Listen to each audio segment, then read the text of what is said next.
नमस्कार, स्वागत है आप सबका हमारे कार्यक्रम सेहत में। दोस्तों, आज हम बात करेंगे गर्भावस्था के दौरान होने वाली परेशानियों के बारे में। गर्भधारण करने के पूर्व एक स्त्री को किस तरह से अपने आप को मानसिक और शारीरिक रूप से तैयार करना चाहिए, आज इसी महत्वपूर्ण बिंदु पर चर्चा करने के लिए हमारे साथ है डॉक्टर मधु जैन जी। बहुत बहुत स्वागत है डॉक्टर साहब आपका हमारे कार्यक्रम में। नमस्कार सभी दर्शकों को, बहुत बहुत धन्यवाद कि इतने इम्पोर्टेंट विषय पर आज हम लोग की चर्चा होगी। तो मेरा अनुरोध है कि आप लोग थोड़ा ध्यान से सुने और हम लोग इसको आगे बढ़ाते हैं। जी डॉक्टर साहब, गर्भ धारण करने के बाद के पहले अगर ये प्रश्न उठता है कि गर्भ धारण करने से पहले एक महिला अपने आप को किस तरह से मानसिक और शारीरिक रूप से तैयार करे। देखिए, गर्भ का क्या मतलब होता है। अगर हम लोग देखें, गर्भ का मतलब होता है एक मूर्ति को अपने मन मंदिर में, अपने शरीर में स्थापन करना। तो ये औरत को भगवान ने एक बहुत बड़ा दर्जा दिया हुआ है जी। कहते हैं कि ईश्वर जहाँ नहीं होता तो उसने अपनी प्रतिमा या अपने एक्सपीरियंस कराने के लिए अपना सब कुछ एक माँ को दे दिया। तो हमें जो इस समय अनुभूति होती है, एक डिवाइन एक्सपीरियंस होती है, और एक ये समय होता है कि माँ अपने बच्चों को जिस रूप में चाहे उस रूप में वो ढाल सकती है। जैसे आपने अभिमन्यु की कहानी सुनी होगी, तो हमें उसके लिए पहले से तैयार होना चाहिए। तो जैसे आपने सवाल पूछा कि कोई भी अगर प्रेगनेंसी होने जा रही है तो पहले आप उसको अपने को मेंटली, फिजिकली, इमोशनली और स्पिरिचुअली रूप से भी तैयार करें जी। क्योंकि मेरे ख्याल से एक फैमिली में सबसे इम्पोर्टेंट गेस्ट कौन सा है बताइए? जी। आपका बच्चा। जी। आपका बच्चा, इससे ज़्यादा तो कोई इम्पोर्टेंट गेस्ट नहीं है। तो वो गेस्ट को जो है बहुत अच्छी तरीके से वेलकम करना चाहिए, ना खुद आपको बल्कि आपके फैमिली के मेंबर्स को उसको बहुत अच्छी तरह से वेलकम करना चाहिए। तो पहली बात यह है कि प्रेगनेंसी जो है वांटेड प्रेगनेंसी होनी चाहिए जी। है ना, उसको मन से स्वीकार करके कि हाँ अब ये समय है और हमें अब बच्चा पैदा करना है। दूसरा, प्रेगनेंसी के पहले कुछ आपको अपने टेस्ट करा लेने चाहिए जी। जैसे कि आपने सुना होगा हीमोग्लोबिन कितना है, एनीमिया तो नहीं है, कहीं मेरे को डायबिटीज़ या थायराइड या कुछ बीमारी नहीं है। तो कुछ सिंपल इन्वेस्टिगेशंस हैं। अगर आपका ब्लड प्रेशर बढ़ा है तो आपको कंट्रोल करना चाहिए, डायबिटीज़ है तो आपको अपना शुगर कंट्रोल करना चाहिए। तो वो सब आपको कंट्रोल करके तब आपको प्रेगनेंसी होनी चाहिए। और तीसरी बात यह है कि हम लोग प्रेगनेंसी में सबसे ज़्यादा एक टैबलेट देते हैं फॉलिक एसिड जी। कम से कम 400 माइक्रोग्राम 1 महीने पहले से उसको खाना चाहिए। और इस टैबलेट को खाने से जो है आप बच्चे में जो आपने सुना होगा न्यूरल ट्यूब डिफेक्ट या कुछ एबनॉर्मलिटी होती हैं उसको काफ़ी हद तक रोका जा सकता है। तो संक्षिप्त में मैं अपनी गर्भवती महिलाओं को यही संदेश देना चाहूँगी कि आप प्रेगनेंसी जब भी करें, शादी के फ़ौरन बाद ये है तो प्रेगनेंसी ना करें। थोड़ा सोच समझ के उस एनवायरनमेंट में आप एडजस्ट हों, सबसे समझौता करके उनकी राय से तब एक सुखद माहौल में आप प्रेगनेंसी पैदा बच्चे के लिए डिसाइड करें। तो ये कह सकते हैं कि गर्भ धारण करने से पूर्व एक महिला को मानसिक रूप से पूरी तरह से स्वस्थ होना चाहिए, तभी वो एक स्वस्थ बच्चे को जन्म देगी। क्योंकि बच्चे की पर्सनैलिटी जो होती है, डेवलपमेंट होता है, वो माँ के ऊपर डिपेंड करता है। अगर माँ ही स्वस्थ नहीं रहेगी तो आपके अंदर जो बच्चा है वो कैसे स्वस्थ होगा? माँ का हर सोचना, उसका हर तरीके का खाना, उसका पढ़ना, उसका जो कुछ भी करती है वो सब कुछ बच्चे को डायरेक्टली ट्रांसमिट करता है। उसका सांस, हर एक सांस, तो उसी से बच्चे की ग्रोथ होती है।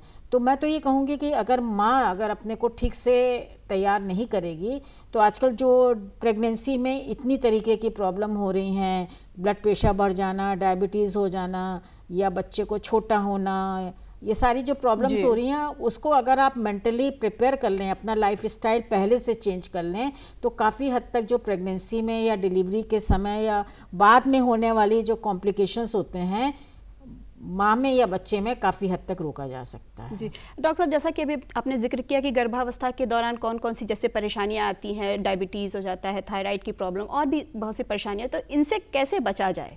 देखिए, सबसे पहले तो मैं ये कहूँगी कि आप जो हैं जब भी गर्भवती हों तो प्रेगनेंसी को 3 भागों में बांटा गया, first trimester, second trimester and third trimester. पहले का 3 महीना, फिर 3 महीना और फिर आखिर का 3 महीना। तो ये जो है कम से कम गवर्नमेंट ने भी कहा है कि 5 बार कम से कम आप जो है अपना एंटीनेटल चेकअप जरूर कराएं। तो प्रेगनेंसी जैसे ही होती है उसको लाइटली नहीं लेना चाहिए क्योंकि आजकल कॉम्प्लिकेशंस प्रेगनेंसी में बढ़ते जा रहे हैं और उसका सबसे आसान तरीका यह है कि डॉक्टर के पास जाएं, उससे अपनी सलाह लें। और जो आजकल एक गूगल हो गया है उसको आप देखें ज़रूर, कोई नुकसान नहीं है, लेकिन उसके इतना डेप्थ में मत जाएं या उसके ऊपर डिपेंड नहीं हो कि आप अपने को स्ट्रेस में कर लें। तो आप जो है डॉक्टरी सलाह लीजिए, जब जब डॉक्टर आपको बुलाए तब आप जाइए और प्रेगनेंसी को एंजॉय करिए, रिलैक्स रहिए, है ना। तो ठीक से आप सलाह लीजिए और अपना कहाँ आपको डिलीवरी करानी है, किस डॉक्टर के पास जाना है, अपनी सुविधा अनुसार आपकी कन्वीनियंस के हिसाब से आप अपने डॉक्टर का और डिलीवरी प्लेस का डिसाइड करिए। जी डॉक्टर साहब, जैसा कि 3 चरण आपने बताया, पहला, दूसरा और तीसरा, जो तीसरा और पहला चरण है वो थोड़े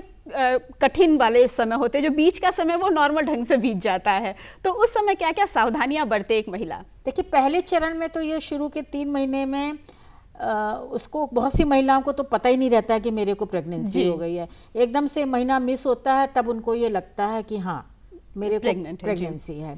तो शुरू से ही उसको अलर्ट हो जाना चाहिए, क्योंकि आजकल एबनॉर्मल प्रेगनेंसी भी होने लगी हैं। तो शुरू से ही डॉक्टर के पास जाएं, अपना चेकअप कराएं, अपनी प्रेगनेंसी कंफर्म कराएं शुरू के 3 महीने में। और जो भी उसकी थोड़ी बहुत जो प्रॉब्लम्स होती हैं, जैसे उल्टी आना, चक्कर आना, तो उसके लिए अगर आप प्रॉपर काउंसलिंग लेंगे तो कोई खास मेडिकेशंस की ज़रूरत नहीं होती है, क्योंकि ये तो आपके लिए एक अच्छा साइन है कि आपके हस्बैंड का जो है या उनकी फैमिली का बच्चा आपके शरीर में आया है और वो उसको एडजस्ट कर रहा है। तो अगर आप मेंटली प्रिपेयर हैं तो इतनी ज़्यादा प्रॉब्लम्स नहीं होती। बाकी आपको क्या खाना है, बाहर का खाना नहीं खाना चाहिए और पानी ज़्यादा पीना चाहिए, रिलैक्स रहना चाहिए, और जो कुछ भी डॉक्टर बताएं उसका पूरा आपको पालन करना चाहिए। और शुरू के 3 महीने में आजकल एक बहुत इंपॉर्टेंट इन्वेस्टिगेशन होता है जिसको हम लोग अल्ट्रासाउंड में एंटी स्कैन बोलते हैं, उसको करीब 11 से 14 हफ्ते के बीच में करा लेना चाहिए। उससे बच्चे में एक डाउन सिंड्रोम जैसी बीमारी का कि बाद में बच्चों को मेंटली रिटार्डेड बच्चे पैदा होते हैं, तो उसका काफ़ी हद तक सिर्फ एक अल्ट्रासाउंड से पता लगाया जा सकता है। तो शुरू के 3 महीने में आपकी काउंसलिंग बहुत ज़रूरी है। क्या खाना है, क्या नहीं पीना, कैसे रहना है, परिवार में क्या सोचना है, कैसे एडजस्ट करना है। और आपके में अगर कोई बीमारी होती है, जैसे ब्लड प्रेशर आपका बढ़ा हुआ है, आपने पहले से नहीं जांच कराया, या शुगर बढ़ी हुई है, तो इन सब चीज़ों का हम लोग कुछ इन्वेस्टिगेशंस की लिस्ट होती है, 5-6 बेसिक इन्वेस्टिगेशंस होते हैं। जैसे ब्लड ग्रुप ही है, आपका नेगेटिव ब्लड ग्रुप है तो आपको उसी तरीके से फॉलो अप में करना होता है। तो हम ये पता लगा सकते हैं कि ये हाई रिस्क प्रेगनेंसी ग्रुप में आती है मदर या लो रिस्क प्रेगनेंसी में आती है, उसी हिसाब से उसका चेकअप किया जाता है। तो इन बातों का ज़रूर ख्याल रखना है कि जब भी हम गर्भ धारण करें, कोई भी महिला जब भी गर्भ धारण करे तो डॉक्टर की सलाह सबसे पहले ले, और बिना डॉक्टर की सलाह के कुछ अपने से ना करें। कोई भी मेडिसिन बिना डॉक्टर की सलाह के प्रेगनेंसी में नहीं खाना चाहिए, क्योंकि मैंने देखा है कि बहुत से लोग आयुर्वेदिक, होम्योपैथी या कोई भी ट्रीटमेंट किसी से सुना और उसको ये फ़ायदा हो गया था तो ऐसे कर लेते हैं। फॉर एग्जांपल, अगर पैरों में सूजन आ जाए, मुंह मोटा हो जाए, तो लोग सोचते हैं अरे बहुत सुंदर हो गई है। ऐसा नहीं होता, वो एनीमिया की वजह से भी हो सकता है, ब्लड प्रेशर बढ़ने से भी हो सकता है।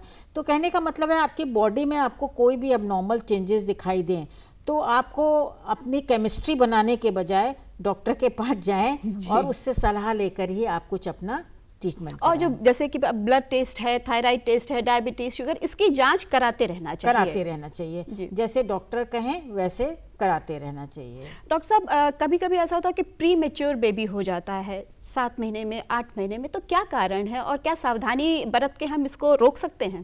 देखिए, प्री मैच्योर बर्थ का तो बहुत कारण होते हैं, क्योंकि भगवान ने 9 महीने हमारा प्रेगनेंसी का टाइम दिया है। अगर आप नेचर के अगेंस्ट जाएंगे, मतलब आप बहुत स्ट्रेस में हैं जी, है ना, आप बहुत ज़्यादा सोचेंगे, आप उल्टा सीधा डाइट खाएंगे, आपको कोई बीमारियां हैं, डायबिटीज़ है, हाइपरटेंशन हो गया, और आपने अपनी प्रेगनेंसी में केयर नहीं करी, तो कोई भी मदर में अगर कॉम्प्लिकेशंस होंगे या आपको जेनेटिकली प्री डिस्पोज हैं तो आपको प्री टर्म लेबर होने के चांसेस, या 9 महीने के बजाय जिसको हम कहें 7वां सा बच्चा या 8वां सा हो सकता है। तो उसके लिए तो सबसे ज़रूरी चीज़ है जिसको हम लोग अपने मेडिकल टर्म में TLC बोलते हैं, टेंडर लविंग केयर। तो ये डॉक्टर की तरफ से भी होनी चाहिए और पेशेंट की तरफ से। हमको भी पेशेंट का बहुत ख्याल रखना है कि हम उसको प्यार से बात करें, उसको समझाएं, उसकी जो प्रॉब्लम्स हैं उसका समाधान करें। और ये गर्भवती महिला का भी फ़र्ज़ है कि जो डॉक्टर कहे उसको वो समझें और अपने को स्ट्रेस फ्री बनाए, रिलैक्सेशन बनाए।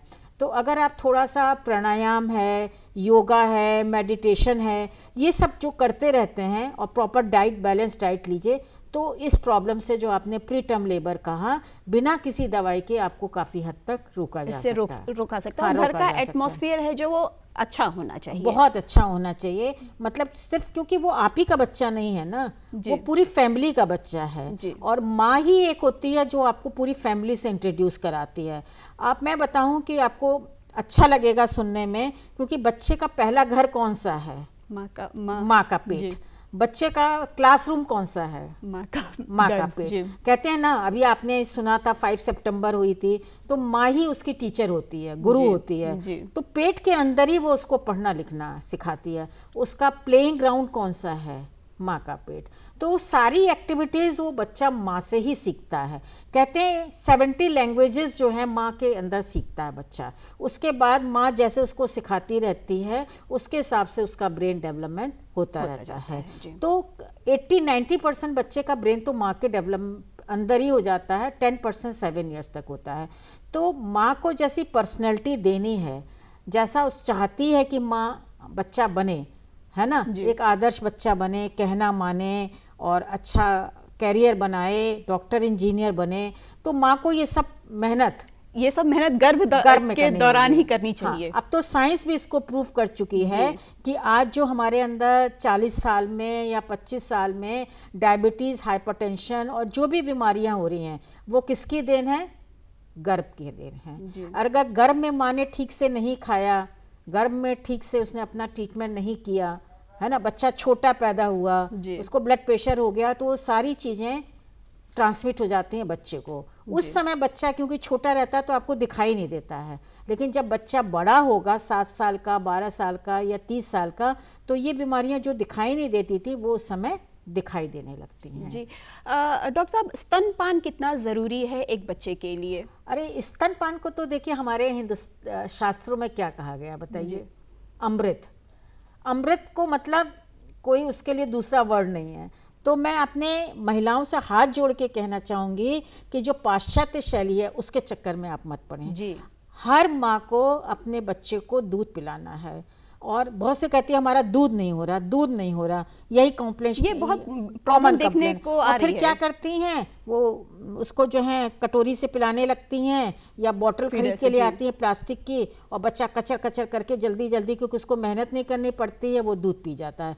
तो ये समझ लीजिए एक अमृत की जगह अब बच्चे को विष पिला रहे हैं। कहाँ भगवान ने आपको अमृत दिया और आप कहाँ विष पिला रहे हैं? क्योंकि जो बच्चे का दूध निकलता है उसमें कोलेस्ट्रम होता है, और आपने थोड़ा सा भी 1 बूंद या 2 बूंद या दिन में 5-6 बूंद भी उसको पी लिया 24 घंटे में, 72 घंटे में, तो बच्चे को लाइफ लॉन्ग इम्यूनिटी देगा। तो ये हम कह सकते हैं कि बच्चे को स्तनपान जरूर कराएं। अगर बहुत ज़्यादा परेशानी ना हो तो स्तनपान बहुत ज़रूरी है। और जैसा कि दोस्तों डॉक्टर साहब ने बताया कि गर्भावस्था के दौरान, उसके पहले भी एक औरत को अपने आप को मानसिक रूप से पूरी तरह से स्वस्थ रखना है कि हमें बच्चा अभी पैदा करना है, और उसके बाद भी बहुत सा ख्याल करना है, अपने घर का, आसपास का माहौल अच्छा रखना है, तभी आप एक स्वस्थ बच्चे को जन्म दे पाएंगे। डॉक्टर साहब, आप हमारे कार्यक्रम में आए, इसके लिए आपका मुझे भी बहुत अच्छा लगा कि मैंने अपनी बातें आप तक पहुंचाई।